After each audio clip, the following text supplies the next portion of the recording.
सोमू गांव में अपनी पत्नी निशा और 2 बच्चों उज्ज्वला और नन्नू के साथ रहता था। सोमू ने कई गायें पाल रखी थीं और वह दूध और दही बेचकर गुजारा कर रहा था। सोमू ईमानदारी से शुद्ध दूध और दही बेचता था, इसीलिए सब उसी से दूध और दही खरीदना पसंद करते थे। अरे सोमू भाई 2 किलो दही दे दो। भाई मुझे भी 2 लीटर दूध दे दो। हाँ भैया अभी देता हूँ। सब कुछ ठीक ठाक चल रहा था कि तभी अचानक बड़ी आफत आन पड़ी।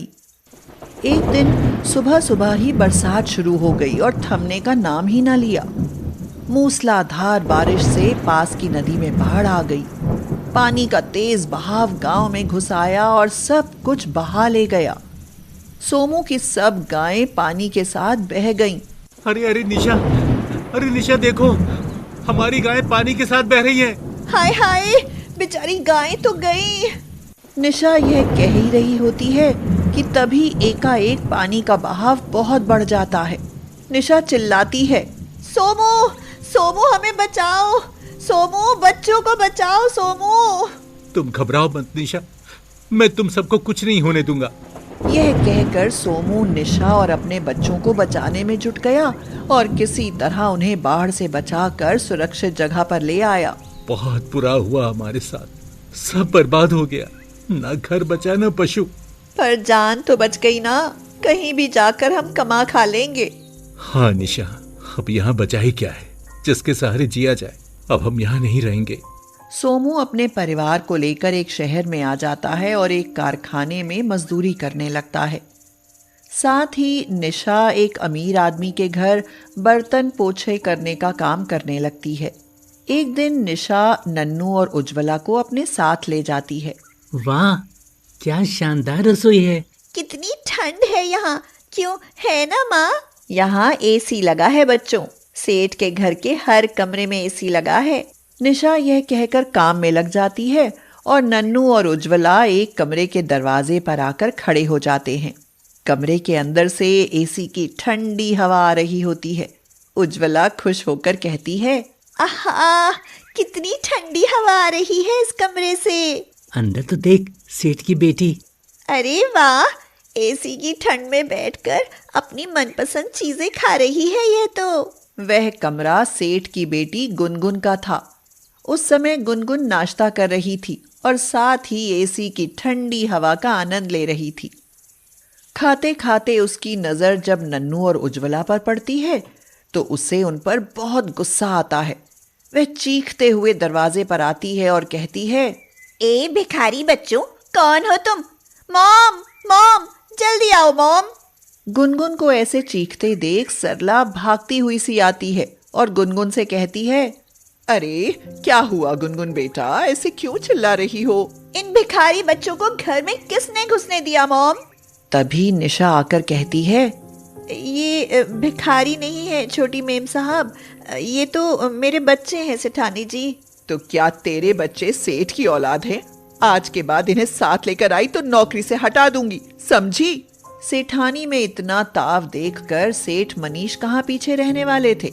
वह भी निशा को धमकाने लगते हैं और कहते हैं, अरे गरीबों की तो हवा भी ना लगने दूंगा मैं अपनी गुनगुन को।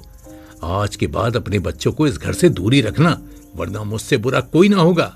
सेठ सेठानी के यूं झड़कने पर निशा बच्चों को लेकर घर आ जाती है और जब सोमू घर आता है तो उसे सारी बात बताती है। उसकी बात सुनकर सोमू कहता है, ये अमीर होते ही ऐसे हैं निशा, गरीब आदमियों को कीड़े मकोड़ों से ज्यादा कुछ नहीं समझते, इसलिए बच्चों को वहां मत ले जाया करो तुम। एक दिन गर्मी में निशा चूल्हा जलाकर खाना बना रही होती है। खाना बनाते बनाते वह पसीने में नहाने लगती है। उसकी ऐसी बुरी हालत देखकर नन्नू उज्ज्वला से कहता है, आज बापू आएंगे तो उनसे घर में एसी लगवाने के लिए कहेंगे। तुम ठीक कहते हो भैया, घर में एसी होगा तो रसोई में ठंडी हवा बहेगी और फिर खाना बनाते समय माँ को गर्मी से परेशान भी नहीं होना पड़ेगा। शाम को सोमू घर आता है तो नन्नू और उज्ज्वला उससे कहते हैं, बापू बापू, घर में बहुत गर्मी रहती है, इसीलिए एक एसी लगवा दो ना। बापू, एसी लग जाएगा तो रसोई में ठंडक रहेगी और माँ को खाना बनाने में परेशानी नहीं होगी। बच्चों की ऐसी बातें सुनकर सोमू को अपनी गरीबी पर बहुत दुख होता है और वह बच्चों को समझाते हुए कहता है, बेटा, गरीब के घर में एसी की ठंडी हवा नहीं होती। उसके घर में तो गर्मी और पसीना ही होता है। इसीलिए अभी से गर्मी सहने की आदत डाल लो। सोनू की ऐसी बातें सुनकर नन्नू और उज्ज्वला दोनों भाई बहन उदास हो जाते हैं और निशा की तरफ देखने लगते हैं। निशा को भी बच्चों पर बहुत तरस आता है और वह उनका मन रखने के लिए कहती है, पर तुम चिंता मत करो, एक दिन हमारे घर भी एसी जरूर लगेगा और फिर हमारी रसोई में भी एसी की ठंडक होगी। सच माँ? फिर तो मजा आ जाएगा। आपको खाना बनाने में भी परेशानी नहीं होगी, नहीं होगी ना माँ? हाँ मेरे बच्चों, बिल्कुल नहीं होगी। समय बीतता जाता है। एक दिन सोमू घर से अपने कारखाने के लिए चलता है तो रास्ते में सड़क पर एक कार हादसा होते देखता है। कार बड़ी तेजी से आती है और फिर न जाने कैसे अचानक एक पेड़ से टकरा जाती है। दरअसल यह कार मनीष सेठ की होती है। कार में घायल मनीष सेठ और उसकी बेटी गुनगुन कराह रहे होते हैं। अरे कोई मदद करो भाई, मुझे और मेरी बेटी को अस्पताल पहुंचाओ। सोमू से उनकी दशा देखी नहीं जाती।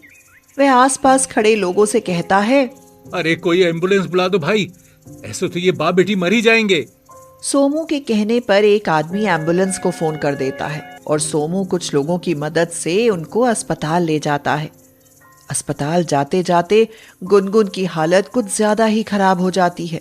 आप इनके कौन लगते हैं? मैं तो इनको जानता भी नहीं हूँ डॉक्टर साहब। ओह गॉड, ये तो गजब हो गया। बच्ची को खून नहीं मिला तो उसकी जान बच नहीं पाएगी। अब खून तो मैं दे दूंगा साहब, बस आप बच्ची को बचा लीजिए।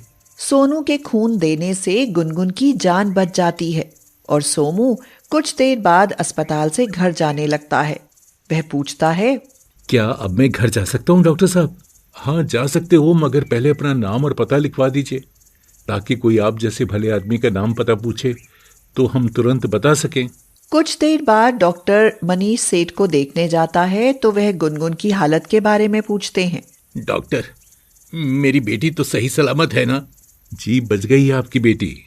अगर सोमू नाम का वो आदमी उसे समय पर खून ना देता तो शायद आज जिंदा ना होती।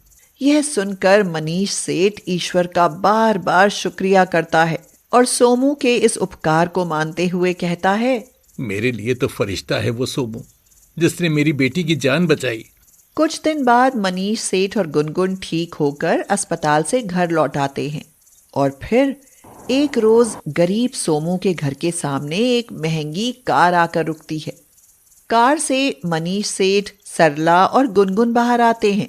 निशा उन्हें अपने घर देख चौंक जाती है और पूछती है, आप हम गरीबों के घर कैसे? क्या सोमू आपके पति हैं निशा? यह सुनते ही सेठ, सेठानी और गुनगुन सभी निशा से माफी मांगने लगते हैं। हमें माफ कर देना, हमने उस दिन आपको बहुत कुछ कह दिया। मुझे भी माफ करना आंटी, नन्नू और उज्ज्वला मेरे भाई बहन जैसे हैं। अमीर गरीब कुछ नहीं होता, इंसानियत ही सबसे बड़ी चीज है। तभी वहां सोमू आ जाता है और मनीष सेठ उसे कुछ रुपए देते हुए कहते हैं, इन रुपयों से अपने बच्चों के लिए ऐसा घर बनाओ जिसमें तमाम सुविधाएं हों। इस तरह सोमू भी एक शानदार घर बनवा लेता है और उसके घर भी एसी आ जाता है। नन्नू कहता है, हाँ हाँ आ गया एसी। और माँ को मिल गई एसी रसोई। सोनागढ़ का राजा विक्रम सिंह बहुत घमंडी था। उसकी 3 बेटियां थीं, रूपा, चांदनी और रजनी। वे तीनों बेटियां बहुत ही सुंदर थीं। राजा उन तीनों को बहुत प्यार करता था। एक दिन दरबार में पड़ोसी देश के राजा का दूत राजकुमार पुष्कर का प्रस्ताव लेकर आया। महाराज, राजकुमार पुष्कर ने आपकी बड़ी बेटी रूपा से शादी का प्रस्ताव भेजा है। वो इतना छोटा राजा, हमारे पैरों की धूल भी नहीं, उससे अपनी बेटी की शादी नहीं करूंगा। भाग जाओ यहां से। राजा प्रस्ताव को ठुकरा देता है। घमंडी होने के कारण राजा हर समय अपनी तारीफ सुनता रहता था। उसके सामने कोई सच बात कहने की हिम्मत ही नहीं कर पाता था। जैसे ही वो दरबार में आता, सभी दरबारी हाथ जोड़कर खड़े हो जाते। महाराज की जय हो। आप कृपा निधान हैं। आप ही हमारे अन्नदाता हैं। महाराज, आप ना हो तो हम कैसे जिएंगे? बैठ जाओ, बैठ जाओ। दूसरे दिन आदत के अनुसार राजा ने अपनी तीनों बेटियों से 2 सवाल पूछे। मुझे सबसे ज्यादा कौन प्यार करता है और तुम किसका दिया हुआ खाती हो? रजनी बोली, मैं आपको संसार की सभी चीजों से ज्यादा प्यार करती हूँ। आप तो हमारे अन्नदाता हैं और मैं आपका दिया हुआ ही तो खाती हूँ। दूसरी बेटी चांदनी बोली, मैं आपको अपनी जान से भी ज्यादा प्यार करती हूँ। पिताजी, आप मेरे भगवान हैं। आपका दिया हुआ ही तो खाती हूँ मैं। मगर रूपा चुप खड़ी थी। उसे देखकर राजा ने कहा, तुम कुछ नहीं बोली, तुम भी बताओ। रूपा बोली, पिताजी, मैं आपको नमक के बराबर प्यार करती हूँ। बिना नमक के आदमी भोजन कर ही नहीं सकता। सब कुछ छोड़ सकता है लेकिन नमक नहीं छोड़ सकता। और पिताजी, मैं अपने भाग्य का खाती हूँ। भगवान ने हम सबको बनाया है। भगवान ही भाग्य बनाते हैं। यह सुनते ही राजा विक्रम सिंह आग बबूला हो गए। मेरी इतनी हैसियत है कि तुम मुझे नमक के बराबर प्यार करती हो? और देखो, मैं तुम्हारा भाग्य बिगाड़ दूंगा। देखें तुम्हारा भगवान कैसे भाग्य बनाता है। ठीक है, अब तुम मेरे मन से उतर गईं। रूपा घबरा गई। उसने सच बोला था, लेकिन अपने पिता का ऐसा रिएक्शन देखकर वह क्षमा मांगने लगी। रूपा रोते हुए कह रही थी, पिताजी, मुझे माफ कर दीजिए। मूर्ख लड़की, अब तू अपनी बातों से मुझको मूर्ख मत बना। तुझे नमक रोटी ही खाने को मिलेगी। खूब नमक की तारीफ करना। पिताजी, मुझे माफ कर दीजिए। पिताजी, इसे बिल्कुल भी माफ मत करना। यह आपकी जरा सी भी कदर नहीं करती। हाँ। चांदनी और रजनी दोनों बहनें रूपा से बहुत जलती थीं, क्योंकि रूपा उन दोनों से ज्यादा सुंदर थी। अभी तुम मेरे महल से निकल जाओ। मैं तुम्हारी शक्ल नहीं देखना चाहता। मंत्री जी, इस पूरे राज्य में खबर फैला दो कि इस लड़की को कोई भी खाना नहीं देगा और ना ही अपने यहां टिकने देगा। अगर जिसने भी इस लड़की को खाना दिया तो मैं उसे फांसी पर चढ़ा दूंगा। अब देखूंगा मैं इसका भाग्य। जैसी आज्ञा महाराज की। राजा ने अपनी बेटी रूपा को महल से निकाल दिया है। उसे राज्य में कोई भी शरण ना दे, नहीं तो राजा उसे फांसी पर चढ़ा देगा। रूपा महल से निकली। वह रोती हुई जा रही थी। उसे सब लोग दया से देख रहे थे, लेकिन कोई भी उसे अपने घर टिकने के लिए नहीं कह रहा था। राजकुमारी रूपा रोते रोते जंगल में पहुंच गई। वहां उसने देखा कि एक किसान फटे हाल कपड़े पहने हुए जा रहा था। उसने राजकुमारी को फल खाने के लिए दिए और उससे कहा, अगर तुम मुझसे शादी कर लो तो मैं तुमको अपने घर ले चलूंगा। ठीक है, मैं तो अब कुछ भी नहीं हूँ। मैं तुमसे शादी करने के लिए तैयार हूँ। रूपा किसान के साथ उसके घर की ओर चल दी और उसका घर देखकर तो वह दंग ही रह गई।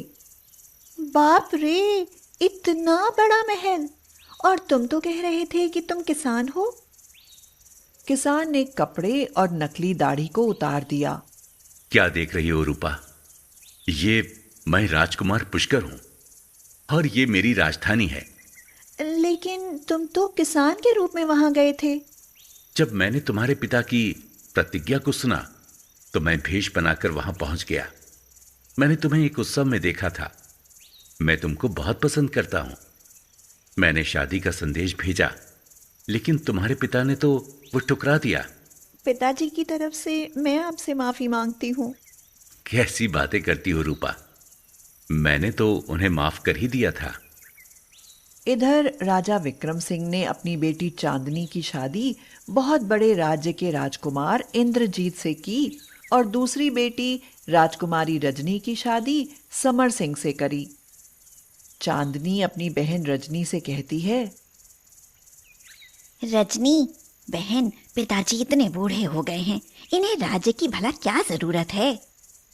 हाँ बहन, हम दोनों लोग ही इस राज्य को बांट लेते हैं और पिताजी को यहाँ से निकाल देते हैं। उन दोनों ने ऐसा ही किया और राजा को महल से निकाल दिया। अब राजा विक्रम सिंह बहुत कमजोर और बूढ़ा था। अब वो कर भी क्या सकता था।